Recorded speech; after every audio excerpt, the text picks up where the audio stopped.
सभी गोप्रेमी मित्रों को नमस्कार। मैं गायुर्वेदाचार्य जोरावर भाई आपको आज पंचगव्य औषधि जो हमारा केंद्र है गायुर्वेद पंचगव्य उत्पाद केंद्र, उसमें हम जो अर्क अलग अलग तरह के अर्क बनाते हैं वो अर्क कैसे बनते हैं उसका आज आपको जो एक लाइव दिखाने जा रहे हैं। तो उसमें हम आज इसका सर्पगंधा का जो अर्क है वो बना रहे हैं। तो मैं आपको दिखा दूं, जो ये देखिए जड़ी बूटी, इसमें इसे सर्पगंधा की जो जड़ आती है वो होती है, इसको पीस के मोटा जो कूट चूर्ण बना के रखा है और इसको और इसके अंदर जो है जीरा और सौंफ वो डाल के रखा है। तो इसको बांध दो आप। ये फिर जो ये बॉयलर चल रहा है इधर, इसमें गौमूत्र डाला हुआ है। गौमूत्र को शुद्ध कर दिया, उसमें से जो कचरा यूरिया था वो निकाल दिया और फिर इसमें जो अमोनिया की मात्रा होती है तो वो अमोनिया की मात्रा यहाँ ये आप देख रहे हैं, ये धीरे धीरे ये बूंद बूंद आ रहा है और ये अमोनिया की जो मात्रा है वो इसमें इकट्ठी हो गई है। अभी अमोनिया ख़त्म हो गया इसका, और इसको जो ये पानी का जो टैंक है इसमें से पाइप निकली हुई है, इसको ठंडा करने के लिए हमने ये लगा रखी है। चालू कर खटका। तो इसको जो पानी जो गर्म होता है, इस जो डिस्टिलाइजेशन के द्वारा जो पानी गर्म होता है वो पानी इसको ठंडा करने के लिए हमने इसमें एक पंप लगा दिया है, जो कूलर में लगता है वो पंप लगा दिया और उस पंप से ये ऐसे देखो पानी ऐसे इस तरह से चलता रहता है तो ये ठंडा होता रहता है। तो ये जो इसमें अब ढक्कन खोलो इसका, ये इसमें गौमूत्र अभी जो उबल रहा है वो गौमूत्र, इसके अंदर अभी हम सर्पगंधा और जीरा और सौंफ ये दोनों चीज़ डालेंगे। तो ये जो सर्पगंधा का जो अर्क है गौमूत्र के साथ में, वो अर्क बीपी, हाई बीपी, लो बीपी और आपके इसमें जो कैंसर में जितने भी प्रकार के जो कैंसर होते हैं उन कैंसर को ठीक करने में सहायक होता है और इससे बहुत अच्छा रिजल्ट मिलता है। कैंसर में जो कैंसर के जितने भी मरीज है उसके लिए बहुत ही अच्छा काम करता है ये। तो अभी आप देखेंगे इसका ढक्कन खोलते हैं। इसमें गौमूत्र हमने लगभग देखो आप 18 लीटर गौमूत्र डाला था, तो उसमें से अमोनिया कितना निकला अभी देखते हैं। तो ये ढक्कन हटा रहे हैं इसका। तो ये गौमूत्र इसमें देखो आप उबल रहा है और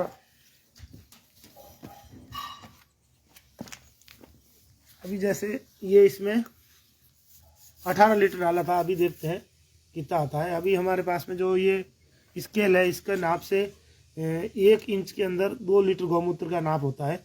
तो अभी देखते हैं अभी कितने इंच बचा है। 15, अभी 7.5 इंच बचा है ये। तो 7.5 इंच यानी 15 लीटर गौमूत्र इसके अंदर है। तो अभी लगभग 15 लीटर गौमूत्र है इसमें। तो हमने इसमें 150 ग्राम सर्पगंधा डाली है और 10 ग्राम जीरा और 10 ग्राम सौंफ ये सब डाला है और वो डालो इसमें। अभी इसमें डाल के इसका ढक्कन लगा के फिर वापस बंद कर देंगे। तो ये इसमें उबलता रहेगा। जैसे ये उबल रहा है तो अभी इसमें ये कपड़े में बांध के ये सर्पगंधा जड़ी है वो डाल दी है और ये जीरा और सौंफ का है ये भी डाल दिया है। तो अभी इसमें वापस ढक्कन लगा देंगे और फिर से अग्नि इसकी तेज कर देंगे भट्टी की। अब है ना अग्नि, वो अंदर डालो और ला के डालो इसको। तो ये अभी इसमें उबलने लग जाएगा और फिर इसकी भाप जो डिस्टिलाइजेशन होगा, तो जो डिस्टिलाइजेशन होगा फिर वो उधर इकट्ठा होके अर्क के रूप में आएगा। तो ये अर्क जो है बहुत ही गजब का जो काम करता है। हमने कई जनों के ऊपर इसको दिया है तो हाई बीपी और लो बीपी लगभग 1-1.5 महीने में कंट्रोल में आ जाती है और 3 महीने जो लेता है उसका ये बीपी की समस्या है वो जड़ से ख़त्म हो जाती है। तो 3 महीने में अभी एलोपैथी के अंदर ऐसी कोई भी दवाई नहीं है जो आपके 3 महीने में बीपी को ठीक कर सके, लेकिन ये एकदम सहायक होती है बीपी को ठीक करने के लिए, हाई हो चाहे लो हो।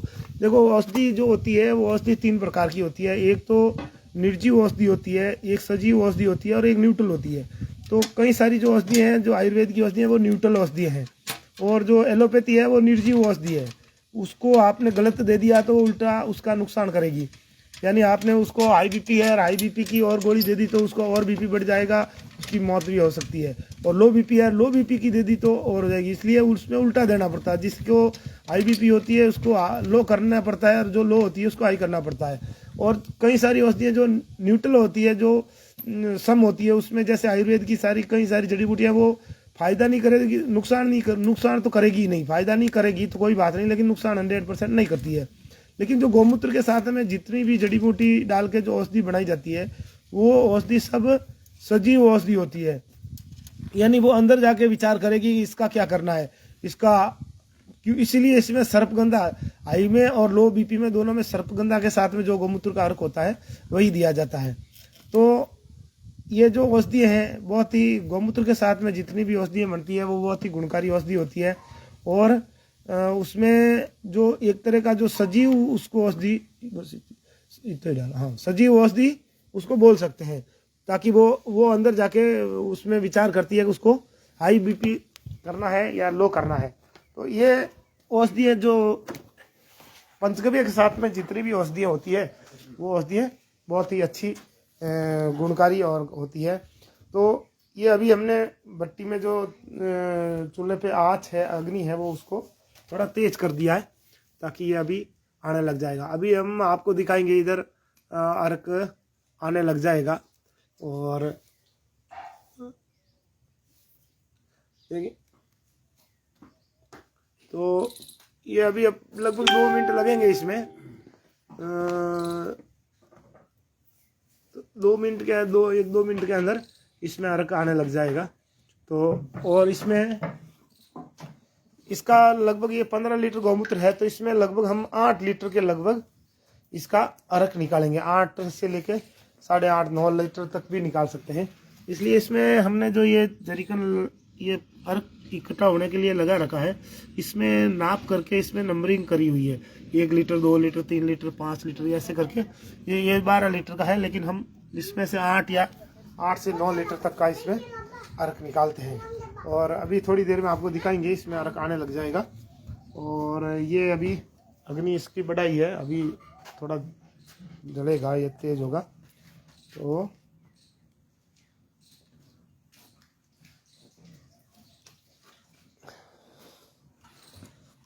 इसमें जैसे आप कोई भी समस्या है, उसमें अलग अलग समस्या के अंदर अलग अलग प्रकार की जड़ी बूटी के साथ में गौमूत्र का अर्क बनाया जाता है। जैसे ये हो गया बीपी, हाई बीपी, लो बीपी, और आपके कैंसर के संबंधित जितने भी कैंसर के रोग है उस सब में ये सहायक औषधि है। और आप जैसे थायराइड की समस्या, हाइपर दोनों तरह के थायराइड होते हैं, तो उसके अंदर आपको तुलसी का अर्क, गौमूत्र के साथ में तुलसी का अर्क है, वो बहुत अच्छा काम करता है। और जैसे आपको मूत्र विकार संबंधी, जैसे मूत्र संस्थान के संबंधित, यूरिन के संबंधित जो भी समस्याएं हैं, प्रोस्टेट की है, या आपके पेशाब रुक रुक के आता है, कम आता है, या आपको पथरी हो गई है, तो उसके अंदर गोखरू का जो अर्क है वो सबसे अच्छा काम करता है। गोखरू के अर्क से, गौमूत्र के साथ में गोखरू के अर्क से अभी जो ये हमारे सामने खड़े हैं उपमा राम जी, इनके 12 mm की पथरी थी, तो इनके सिर्फ 3 दिन के अंदर वो 12 mm की पथरी इस गोखरू के अर्क से निकल गई है।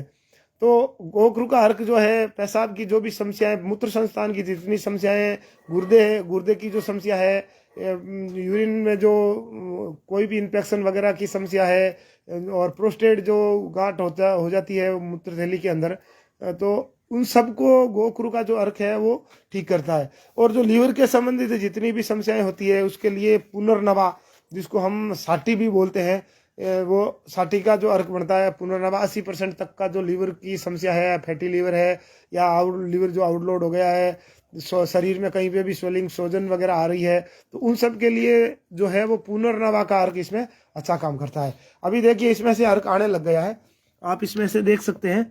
ये देखिए, ये अभी उधर शुरू होता ही जैसे ही इसमें हमने अग्नि को तेज किया है, तो वो आँच जैसे लगी है, उसमें से वो अभी अर्क जो है वो इसमें से आने लग गया है।